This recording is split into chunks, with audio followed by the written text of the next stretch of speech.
আসসালামু আলাইকুম। এখন শুনবেন সংবাদ শিরোনাম। হামে আজও ঢাকা ও রাজশাহীতে ৩ শিশুর মৃত্যু। ১৮ জেলায় ৩০ উপজেলায় চলছে বিশেষ টিকাদান।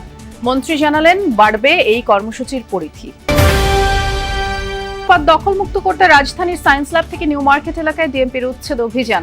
সরকারি কাজে বাধা দেয় ২ জন আটক, জরিমানা গুনলেন অনেকে। দল পুনর্গঠন করে দ্রুত রাজপথে সক্রিয় হওয়ার পরিকল্পনা বিএনপির। গণভোটের রায় বাস্তবায়ন না হলে কঠোর প্রতিরোধের হুঁশিয়ারি বিরোধী দলীয় নেতার।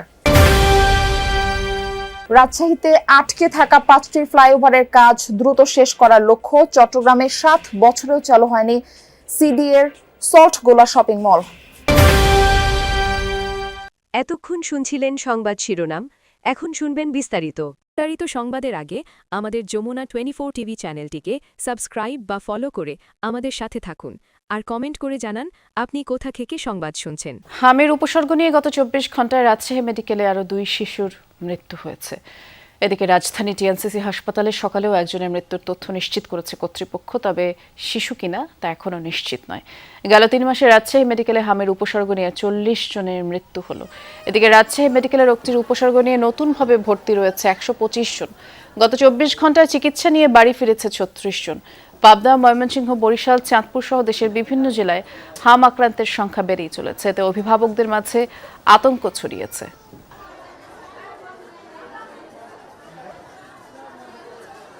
দেশের ১৮ জেলার ৩০টি উপজেলায় একযোগে চলছে হামের বিশেষ টিকাদান কর্মসূচি। সকালে কক্সবাজারের মহেশখালী ও রামুতে ভার্চুয়ালি টিকাদান কর্মসূচি উদ্বোধন করেন স্বরাষ্ট্রমন্ত্রী সালাউদ্দিন আহমদ। টিকাদান কর্মসূচি যথাযথভাবে সম্পন্ন করতে সংশ্লিষ্টদের প্রতি আহ্বান জানান তিনি। রাজশাহীর গোদাগাড়ী উপজেলায় সকালে একযোগে ২৮টি কেন্দ্রে শিশুদের টিকা দেওয়া শুরু হয়। এছাড়া পাবনা পৌরসভা সদর, বেড়া উপজেলা, নওগাঁর পোরশা উপজেলা, যশোর পৌরসভা, চাঁদপুর সদর, হাইমচর সহ ১৮ জেলার ৩০ উপজেলায় এই কর্মসূচি চলছে। প্রতিদিন সকাল ৮টা থেকে বিকেল ৪টা পর্যন্ত ৬ মাস থেকে ৫ বছর বয়সী শিশুদের হামের টিকা দেওয়া হবে, যা আগামী ৩ সপ্তাহ চলবে।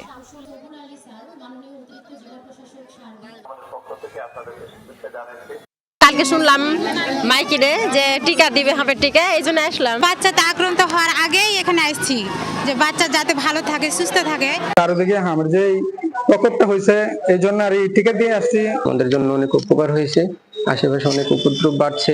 বাচ্চার বয়স 2 বছর 7 মাস। আমি আধা ঘন্টা হয়েছে আসছি, টিকা দেওয়া হয়ে গেছে। আগামী ৩ মে থেকে সারা দেশে শুরু হবে হামের টিকাদান কর্মসূচি, জানিয়েছেন স্বাস্থ্যমন্ত্রী সরদার মোহাম্মদ সাখাওয়াত হোসেন। সকালে নবাবগঞ্জ উপজেলা স্বাস্থ্য কমপ্লেক্সে হামের টিকাদান কর্মসূচি অনুষ্ঠানে কথা বলেন তিনি। স্বাস্থ্যস্থানীয় নিউ মার্কেট এলাকায় সড়ক দখল করে বসানো অবৈধ দোকানপাট উচ্ছেদে অভিযান চালাচ্ছে ঢাকা মেট্রোপলিটন পুলিশ। সকাল 10:30টার দিকে অভিযান শুরু হয়, যার নেতৃত্ব দিচ্ছেন ডিএমপির রমনা ডিভিশনের special metropolitan magistrate Imran Ahmed ও রমনা ডিভিশনের এডিসি রুমানা নাসরিন। মূলত সায়েন্স ল্যাব এলাকা থেকে শুরু করে নীলক্ষেত, নিউ মার্কেট এলাকায় এই অভিযান চালানো হচ্ছে। অভিযানে সড়ক দখল করে বসানো সকল দোকানপাট উচ্ছেদ করা হচ্ছে। অবৈধ দখলদারদের পুনরায় দোকান না বসাতেও সতর্ক করা হচ্ছে। এ সময় সরকারি কাজে বাধা দেয় 2 জনকে আটক করা হয়। পর্যায়ক্রমে রাজধানীর বিভিন্ন সড়কে অবৈধভাবে বসানো সকল দোকানপাট সরিয়ে নেয়ার কথা জানান নির্বাহী ম্যাজিস্ট্রেট। আমার খাবারের দোকান এটা চুলা ছিল, সেই জন্য হঠাৎ করে আইসা কোনো কিছু বলে নাই। আমরা কিন্তু যখন দেখছি ওদিকে ভাঙতেছে তখন আমরা দোকান ভিতরে ঢুকে ফেলছি।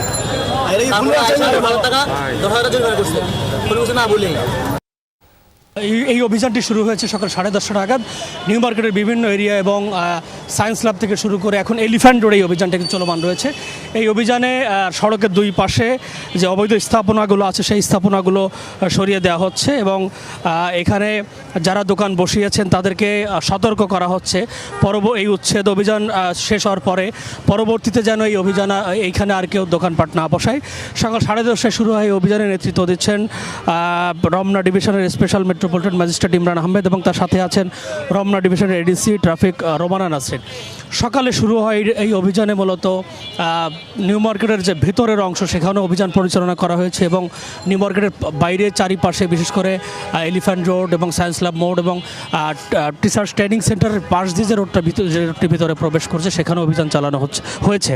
তো এখন আমি এলিফ্যান্ট রোডে এসে যে চিত্রটি দেখতে পেয়েছি, এলিফ্যান্ট রোডের অবস্থা আরও সবচেয়ে বেশি মারাত্মক, কারণ এখানে রাস্তার একটি অংশে যে সোয়ারেজের লাইন সেই সোয়ারেজের লাইনের পানি রাস্তার উপরে চলে আসায় মানুষের দুর্ভোগ মূলত। দ্রুত সময়ের মধ্যে পুনর্গঠন করে দলকে রাজপথে সক্রিয় করাই এখন বিএনপির অগ্রাধিকার বলে জানিয়েছেন দলটির মহাসচিব মির্জা ফখরুল ইসলাম আলমগীর। দলের স্থায়ী কমিটির বৈঠকে তিনি এই কথা জানান। শনিবার রাত 8:30টায় গুলশানে দলের চেয়ারম্যানের রাজনৈতিক কার্যালয়ে এই বৈঠক অনুষ্ঠিত হয়। ত্রয়োদশ জাতীয় সংসদ নির্বাচনের পর প্রথমবারের মতো বৈঠকে বসেন দলটির স্থায়ী কমিটির সদস্যরা। বৈঠকে সভাপতিত্ব করেন বিএনপি চেয়ারম্যান ও প্রধানমন্ত্রী তারেক রহমান।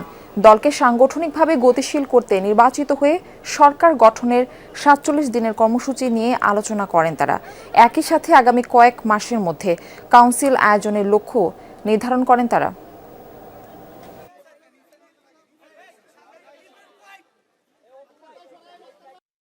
রাজনৈতিক সাংগঠনিক কর্মকাণ্ডগুলোকে বিস্তৃত করার জন্য ভবিষ্যতে খুব দ্রুত কিভাবে আমরা দলকে কাউন্সিলের দিকে নিয়ে যেতে পারি সে বিষয়গুলো আলোচনা হয়েছে এবং আমরা পুরো বিষয়টাই সাংগঠনিক ছিল। আমরা মনে করেছি যে খুব দ্রুতই আমরা চেষ্টা করব যে যত দ্রুত পাওয়া যায় কাউন্সিলের দিকে যাওয়ার জন্য, এটা সম্পর্কে আমাদের আলোচনা হয়েছে। জনগণের অধিকার লঙ্ঘিত হলে রাজপথে কঠোর প্রতিরোধের হুঁশিয়ারি দিয়েছেন বিরোধী দলীয় নেতা ডাক্তার শফিকুর রহমান। জুলাই বিপ্লবের চেতনা রক্ষায় সরকারকে জনবিরোধী কর্মকাণ্ড থেকে সরে আসার আহ্বান জানান তিনি। রাজপথে দীর্ঘায়িত হওয়া ফ্লাইওভার নির্মাণ প্রকল্পের যৌক্তিকতা নিয়ে প্রশ্ন তুলেছেন রাজশাহী সিটি কর্পোরেশনের নবনিযুক্ত প্রশাসক। যদিও নগরবাসীর দুর্ভোগ এড়াতে চলমান প্রক্রিয়ায় অসম্পূর্ণ কাজগুলো দ্রুত সময়ে শেষ করার পরিকল্পনা নিয়েছেন তিনি। এরই মধ্যে এ বিষয়ে স্থানীয় সরকার মন্ত্রণালয় থেকে সবুজ সংকেত মিলেছে।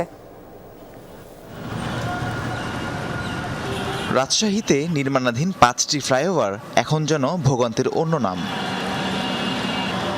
প্রায় 4 বছর ধরে প্রকল্পের কাজ চলছে ঢিমে তালে। গত 1.5 বছরে কাজের গতি আরও কমেছে। দীর্ঘ সময় ধরে ভাঙাচোরা রাস্তা আর যানজটে নাকাল নগরবাসী।